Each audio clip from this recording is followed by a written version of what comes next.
अस्सलाम वालेकुम everyone, I hope आप सब खैरियत से होंगे। आज मैं आपके लिए लेकर आया हूँ 20 साल पुरानी iconic legendary SUV by Toyota, जिसने पाकिस्तान में आते ही पिजारो कल्चर और प्राडो कल्चर को काफ़ी टफ टाइम दिया। इस एसयूवी की कहानी शुरू होती है 1983 से, जो ऑनवर्ड्स फर्स्ट, सेकंड और थर्ड जनरेशन के बाद ये थी इसकी फोर्थ जनरेशन, जो 2004 में लॉन्च की गई और देखते ही देखते पाकिस्तान में आग की तरह फैल गई। कुछ लोगों का कहना है कि ये टोयोटा हाइलक्स और टोयोटा प्राडो का क्रॉस वर्जन है, जिसको सर्फ नाम दिया गया है। जी बिल्कुल ठीक कहना है लोगों का, क्योंकि जापान में भी इसी कॉन्सेप्ट पे काम किया गया था और इन दोनों के क्रॉस से आपको ये खूबसूरत टोयोटा हाइलक्स सर्फ मिली, जिसमें काफ़ी ज़्यादा वेरिएंट्स आए थे। और ये जो आपके सामने वेरिएंट खड़ा हुआ है, ये 2004 मॉडल है, 2007 में इंपोर्ट हुई है और ये XSR-X मॉडल है। इसकी साइड प्रोफाइल की बात की जाए तो हूबहू आपको थोड़ी सी मशाबत देगी ये टोयोटा प्राडो से भी, और थोड़ी बहुत आपको टोयोटा हाइलक्स से भी देगी। उस दौर की बात की जाए तो उस टाइम पे टोयोटा ढाला, जो टोयोटा हाइलक्स है, वो सबसे रगड, रफ एंड टफ एक ढाला होता था। तो सारी स्ट्रेंथ इसने टोयोटा ढाले से ली है। और लग्जरी की अगर बात की जाए तो लग्जरी इसने तमाम टोयोटा प्राडो से ली है। साइड प्रोफाइल आप देखेंगे स्ट्रेट है, काफ़ी बॉक्सी है, जो उस ज़माने में काफ़ी ज़्यादा पॉपुलर थी एज़ कम्पेयर टू पिजारो, जो पिजारो 90s में आई थी और उसके बाद वो 2004 तक थोड़ी सी शेप चेंज हुई। लेकिन इस शेप ने आके तहलकाई मचा दिया था पाकिस्तान में और काफ़ी ज़्यादा यूनिट बिके थे पाकिस्तान के अंदर। फ्रंट लुक की बात करते हैं। फ्रंट लुक से अगर आप देखेंगे तो आपको ये हूबहू थोड़ी सी आजकल की टोयोटा लैंड क्रूजर की शक्ल की लगेगी। और बैक लुक की बात करें तो बैक लुक अगर आप देखते हैं तो 2002 और 2004 की जो मित्सुबिशी पिजेरो आती थी, तो थोड़ी सी हूबहू उससे मिलती जुलती है।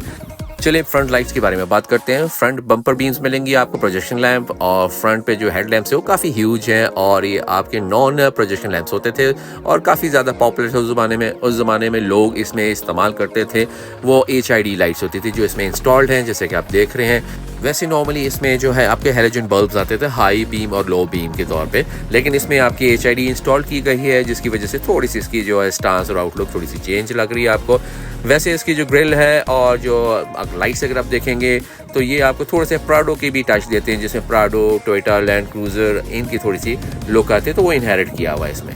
बैक लाइट्स की तरफ चलते हैं। बैक लाइट्स इसकी जो है काफ़ी खूबसूरत थी उस ज़माने के हिसाब से। 2004 में LED कल्चर पहली दफ़ा आया था, जैसे कि आप देख रहे हैं इसकी रेड एरिया LED कल्चर है। बाकी आपको हेलोजन बल्ब मिलते हैं। जो रिवर्स लाइट है वो भी आपको हेलोजन बल्ब मिलेगा। और लोअर बम्पर साइड पे देखेंगे तो बम्पर में आपको हेलोजन बल्ब के तौर पे काफ़ी ब्राइट फॉग लैंप्स मिलेंगे जो बैक बम्पर में इंस्टॉल है।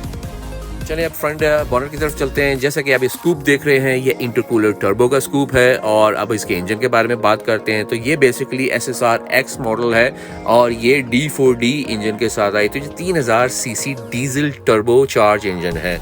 ये बेसिकली से जापान स्पेक का इंजन है, जिसको 1KD D4D भी कहा जाता है। इसके अलावा जो इंजन आते हैं वो 4Runners में आते हैं। 4Runners जो है वो बड़े पॉपुलर है अमेरिका में और ऑस्ट्रेलिया में। उनके 4 लीटर और 4.7 लीटर के भी इंजन आते हैं, लेकिन वो पाकिस्तान में नहीं। इसके अलावा आप ये देख रहे होंगे शॉक्स। ये बॉनेट में शॉक्स इंस्टॉल्ड है, जो उस टाइम पे आपकी लग्जरी गाड़ियों में आते थे और काफ़ी ज़्यादा यूजफुल ऑप्शन होती थी।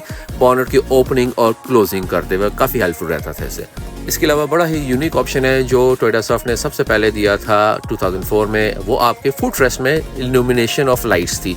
यानी कि आप ऑफ रोडिंग कर रहे हैं और अंधेरे में हैं और आपको फुट रेस्ट नज़र नहीं आ रहा, तो ये जब अनलॉक करते थे तो ये इल्यूमिनेट हो जाती थी, ऑन हो जाती थी, और जब लॉक करते थे तो ये ऑटोमेटिकली ऑफ हो जाती थी। बड़ा यूनिक फीचर था जो उस टाइम के हिसाब से काफ़ी ज़्यादा लग्जरियस था।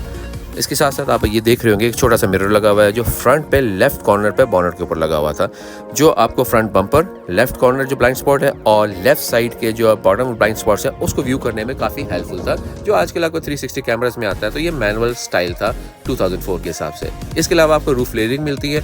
रूफ रेलिंग जो है स्टैंडर्ड थी SSR-X में, और साथ साथ आपको ये चंकी स्पॉइलर मिलता है जो SSR-X में आता था विद LED बैक लाइट्स, और ये इसकी एरोडायनेमिक्स में इसकी हेल्प करता है, जो बैक ड्रैग आता है उसको रिड्यूस करता है। इसके साथ आपका रूफ पे शॉर्ट बेस एंटीना मिलेगा रेडियो के लिए, और जिसके लॉय व्हील्स हैं वो 16 इंच के हैं, और इस पे जो टायर चढ़ा हुआ है 265/70 का डाला हुआ है। चलिए अब इसकी इंटीरियर की तरफ चलते हैं और देखते हैं कि उस टाइम के हिसाब से कौन कौन से लग्जरी आइटम्स इस पे मौजूद हैं। जैसे तो आप देख रहे हैं कि सीट्स इसकी जो लेदर लाइक कन्वर्ट हुई है और इस पर स्टीयरिंग भी काफ़ी लेदर चढ़ा हुआ है और रूफ लाइनिंग इसकी बेज है। तो बेसिकली इसकी जो कलर है स्कीमिंग वो beige with dark grey colour combination में है।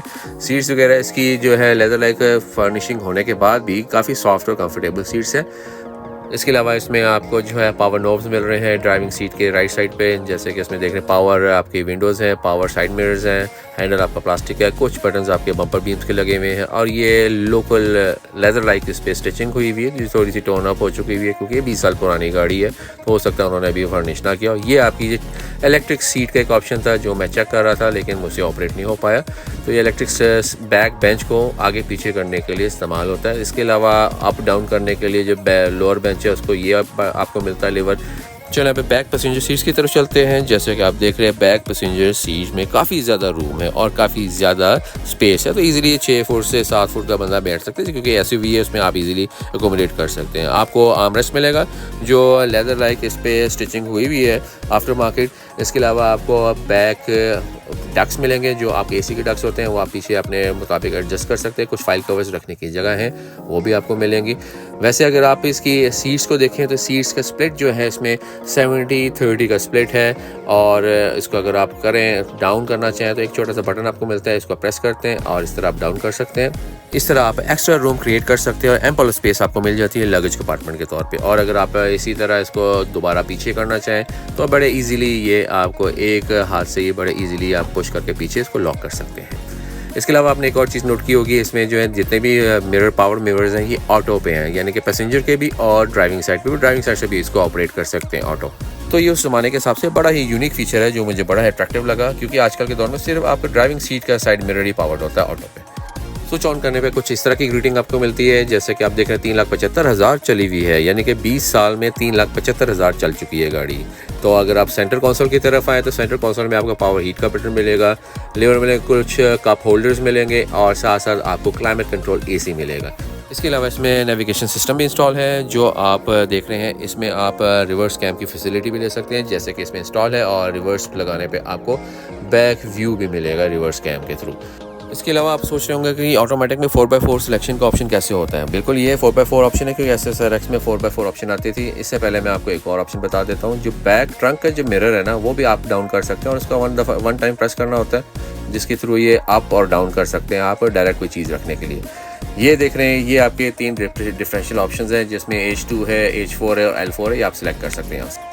और ये छोटा सा लेवर है, इसके थ्रू आप टेलीस्कोपिक एडजस्टमेंट कर सकते हैं स्टीयरिंग की। इसके नीचे भी लेवर है और इसके अलावा ये एक बटन है जो डिफरेंशियल को ऑफ और ऑन करने के लिए इस्तेमाल होता है। सेंटर कंसोल की तरफ देखेंगे तो सेंटर कंसोल के आर्म रेस्ट के नीचे भी काफ़ी ज़्यादा स्पेस है जिसका कंसोल का आप हुड ऊपर करके इसमें भी स्पेस यूटिलाइज कर सकते हैं। चलिए अब इसकी तमाम जो की फीचर्स हैं उनको समराइज़ करते हैं और टॉप की फीचर्स को डिस्कस कर लेते हैं दोबारा से। सबसे इंपॉर्टेंट जो इसमें आपका की फीचर है वो इसका इंजन है जो D4D 3 litre turbocharge diesel engine है जो काफ़ी ज़्यादा पावरफुल और काफ़ी ज़्यादा टॉर्क प्रोड्यूस करता है as compared to petrol engine. और ये आपको लॉन्ग पे तकरीबन 9 से 10 किलोमीटर देता है और विद इन द सिटी आपको 6 से 7 किलोमीटर प्रोवाइड करती है। दूसरा सबसे मोस्ट इंपॉर्टेंट की फीचर इसमें जो है इसकी कंफर्ट लेवल है। जैसे कि आपको मालूम है कि जो ढाले हैं जो टोयोटा हाइलक्स है वो बहुत ही अनकंफर्टेबल होता है और उसको देखते हुए अगर आप इसको ड्राइव करेंगे तो आप हाइलक्स भूल जाएंगे क्योंकि इसमें जो कंफर्ट लेवल है वो प्राडो से भी ऊपर था और यही वजह थी जिसकी वजह से ये काफ़ी ज़्यादा पॉपुलर हुई थी पाकिस्तान के अंदर। अभी भी आज भी लोग इसको मिस करते हैं कि इसका कंफर्ट लेवल आज की फॉर्च्यूनर से बहुत ज़्यादा बेहतर है। थर्ड और मोस्ट इंपॉर्टेंट इसका लास्ट फीचर इसका एग्जीक्यूटिव और लग्जरियस इंटीरियर और एक्सटीरियर जिसकी वजह से पिजारो मार्केट से बिल्कुल वाइप आउट होगी क्योंकि इस सेगमेंट में मित्सुबिशी पिजारो रूल करती थी जिसको आके टोयोटा हाइलक्स सर्फ ने बिल्कुल ही ख़त्म कर दिया। इसके साथ ही वीडियो के इख्तिताम पर पहुँचते हैं और अगर आपको वीडियो अच्छी लगी तो ज़रूर लाइक, सब्सक्राइब और कमेंट कीजिएगा। आने वाले दिनों में मज़ीद वीडियोस के वॉच करने के लिए चैनल को विजिट भी कीजिएगा। तब तक इजाज़त दीजिए, एक नई वीडियो के साथ दोबारा हाजिर होंगे। अल्लाह हाफिज़।